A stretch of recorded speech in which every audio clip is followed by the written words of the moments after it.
Anda melihat dinamikanya dan optimismenya untuk bisa meraih kemenangan untuk masing-masing pasangan calon tentunya. Mungkin dari Mas Refli dulu seperti apa? Ya, kalau dinamika pasti dinamis, ya kan? Kalau ditanya optimis, pasti optimis, ya kan? Jadi itu pendeknya. Tapi begini, saya ingin memulai dari tadi ya, kita lihat pernyataan paslon 1 dan paslon 3 ya, yang betul-betul dia men-state bahwa berharap pemilu itu jujur dan adil. Jadi apa yang disampaikan oleh rakyat, disitulah dihitungnya. Ya. Nah, maka sebagai warga negara, tidak hanya sebagai tim Amin, saya juga berharap bahwa pemilu jujur dan adil itu betul-betul terjawantahkan. Kalau misalnya proses hulunya banyak masalah, nah mudah-mudahan hilirnya dalam hal pemungutan dan penghitungan suara itu sedikit terjadi kesalahan-kesalahan atau kecurangan-kecurangan. Sehingga nanti kita berharap bahwa apapun hasilnya itu legitimate. Jadi bisa diterima oleh rakyat. Itu satu hal. Yang kedua, kalau dilihat perjalanan kampanye, ya rasanya saya pribadi ya optimis dengan pasangan 01 Anies Mohaimin. Pertama, paling panjang kampanyenya karena Anies sudah berjalan selama 1 tahun ya sejak dia selesai dari gubernur tanggal 16 Oktober itu dia sudah berjalan ke mungkin hampir seluruh wilayah Republik Indonesia. Kalau provinsi sudah semua provinsi rasanya. Dan yang kedua adalah antusiasme masyarakat ketika menghadiri kegiatan-kegiatan. Bahkan yang membanggakan bagi saya pribadi adalah dalam catatan saya adalah Anies termasuk calon yang paling banyak berhadapan langsung dengan rakyat untuk dialog. Ya, nah itu menunjukkan bahwa dia betul-betul ingin menyerap aspirasi rakyat, tapi sekaligus menantang bagaimana kita menyalurkan atau memberikan logika yang sehat dalam dialog antara calon dan antara pemilih, sehingga pemilih betul-betul tahu siapa yang akan dia pilih. Optimismenya untuk mungkin 2 putaran begitu, karena kalau kita lihat mungkin dari hasil survei, beberapa hasil survei ini banyak yang menunjukkan bahwa suara dari 01 ini masih cukup kalah ya dengan 02 begitu. Jadi sehingga kesempatan untuk menang ini adalah dengan 2 putaran. Optimismenya bisa 2 putaran untuk Pilpres kali ini. Saya sebenarnya masih berharap ada yang namanya surprise ya. Jadi kalau kita baca semua survei yang ada, nggak ada yang bisa kita pegang. Karena disparitasnya gila-gilaan. Ada survei yang ngomong sekian persen, sampai 50-an persen. Kemudian undecided votersnya itu masih 16%. Ada survei yang kecil sekali perbedaannya. Bahkan ada survei yang mengunggulkan Anies Mohaimin juga. Jadi karena itu, saya tidak berharap bahwa survei itu bisa menjadi pegangan. Tetapi yang bisa menjadi pegangan itu adalah betul-betul proses penghitungan suara yang bisa kita percaya.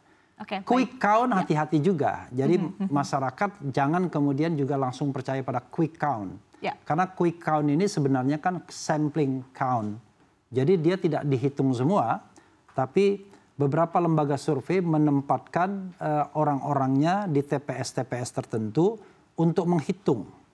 Nah, dari mungkin berapa 823.222 TPS di seluruh Indonesia dan luar negeri, ya mungkin sampling count-nya ya seperti biasanya, jangan-jangan 1.200 saja dan lain sebagainya. Tetapi paling tidak itu memberikan gambaran, karena ini real, ini dia dapatkan samplingnya dari sesuatu yang real, bukan dari opini lagi. Baik.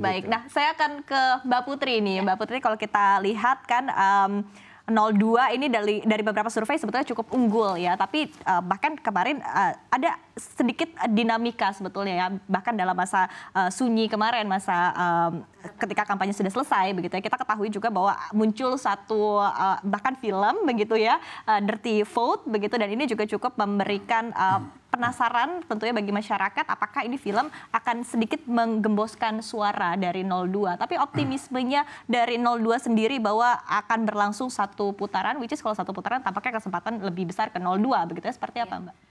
Yang pertama kita tentu sangat mengapresiasi ya bahwa jalannya pemilu pada hari ini itu bisa aman, relatif aman, walaupun di berbagai tempat kita tahu sedang mengalami musibah karena banjir di berbagai provinsi, termasuk juga DKI Jakarta yang kena hujan kan dari semalam. Jadi beberapa tempat itu akhirnya harus memundurkan waktu pencoblosannya. Jadi tentu kita berharap teman-teman kita yang sampai sekarang belum punya kesempatan untuk mencoblos dikarenakan bencana di masing-masing tempatnya itu nanti bisa punya kesempatan juga untuk memberikan suaranya. Dan yang kedua tentunya sebagai perwakilan generasi muda di sini juga saya sangat optimis bahwa anak muda sekarang semakin melek dan partisipasi aktifnya itu bisa dilihat di 01, di 02, 03. Kita tahu sekarang bukan hanya anak-anak muda ini ditaruh di depan misalnya untuk menjadi jubir gitu, tapi ikut mengkonsepkan juga ingin seperti apa program dan visi misi yang diusung ke depannya oleh masing-masing paslon. Jadi saya sangat berharap ini momentum yang bisa kita jaga supaya anak-anak muda kita ke depannya semakin kritis dan partisipasinya semakin aktif supaya Indonesia Maju 2045 yang jadi visi misi dari ketiga paslon ini bisa kita capai bersama-sama. Dan ini kan semangat rekonsiliasi yang selalu didengungkan oleh Pak Prabowo. Ya. Kita lihat di debat terakhir beliau telah menyampaikan bahwa kalau beliau nanti menang 01, 03 akan beliau rangkul karena beliau yakin bahwa di dalam pemerintahan itu kita membutuhkan seluruh kekuatan yang ada termasuk partai pengusung yang ada di 01 dan 03. Okay. Jadi ini sebenarnya semangat yang ingin kita usung pada saat pemilu pada hari ini gitu. Jadi kalau ditanya apakah optimis untuk satu putaran, kita ingin menunggu dulu hasil quick count tentunya karena tidak boleh mendahului penghitungan cepatnya. Tadi Bang Refli sampaikan samplingnya juga kalau quick count itu kan kecil kan sementara. Tapi kita bisa melihat gambarannya di situ dan dari tahun ke tahun quick count itu biasanya memang benar karena berdasarkan data. Jadi tentu kita akan melihat quick countnya nanti dimulai jam 3 dan kita sangat berharap bahwa nanti masyarakat pendukung 01, 02, 03 akan tetap menghormati prosesnya, sama-sama mengawasi jalannya penghitungan suara di TPS-nya masing-masing. Saksi partai sudah ada, saksi dari masyarakat atau ormas itu sudah ada. Jadi kita kawal penghitungan ini supaya kalau ada potensi kecurangan itu bisa disampaikan kepada lembaga yang bertanggung jawab. Oke, baik. Kemudian dari Mas Bagas nih sama ya, masih tone-nya adalah set a tone of optimism begitu dari masing-masing paslon bisa memenangkan untuk Pilpres ini, begitu seperti apa? Iya. Boleh dikatakan ini salah satu pemilu paling seru ya di dalam sejarah Indonesia karena berbagai macam dinamika kan terjadi. Betul. Tapi kita berharap nih Mbak Syarifah dalam kita mendapatkan sebuah pemilu yang bermartabat sehingga mendapatkan legitimasi dari rakyat. Kenapa? Karena kita tidak mempunyai waktu yang lama. Pada tahun 2030 kan kita akan menyebut bonus demografi. Dan sebagian besar anak muda di situ harus melanjutkan tamu kepemimpinan juga sebenarnya di situ juga. Nah, kita membutuhkan adalah kestabilan sebenarnya. Kestabilan yang didapatkan dari hasil pemilu yang jujur deal.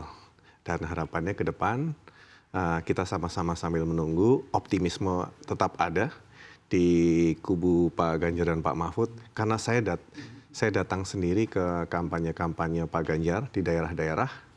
Itu antusiasme warga dan rakyat ini sangat luar biasa.